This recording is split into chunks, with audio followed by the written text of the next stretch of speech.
சேனலை இது வரைக்கும் சப்ஸ்கிரைப் பண்ணாதவங்க சப்ஸ்கிரைப் பண்ணிக்கோங்க. மறக்காம அந்த பெல் ஐகானை கிளிக் பண்ணிக்கோங்க. தேங்க்யூ.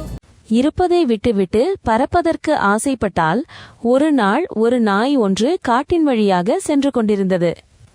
அதன் வாயில் நல்ல கொழுத்த இறைச்சி துண்டு ஒன்று இருந்தது. அப்போது அது ஒரு நீரோடையை கடந்து செல்ல நேரிட்டது. ஓடைக்கு மேலாக உள்ள பாலத்தில் செல்லும்போது அது நீரினுள் எட்டி பார்த்தது. ஓடை நீரில் இறைச்சி துண்டின் பிம்பம் 2 மடங்கு பெரிதாக தெரிந்தது. அது நிஜமல்ல, நிழல்தான் என்று புரியாத நாய் பெரிய இறைச்சி துண்டை கைப்பற்ற எண்ணி வாயில் இருந்ததை ஓடையில் வீசிவிட்டு நீரினுள் பாய்ந்தது. அந்தோ பரிதாபம்! வாயில் இருந்த இரையும் போய் ஏமாற்றமே மிஞ்சியது நாய்க்கு. இந்த கதையின் நீதி என்னவென்றால், இருப்பதைக் கொண்டு மகிழ்ச்சியாக வாழ பழகிக் கொள்ள வேண்டும். இல்லையெனில் இந்த நாய் போல் ஏமாந்து விடுவோம். இந்த வீடியோ பார்த்ததற்கு நன்றி.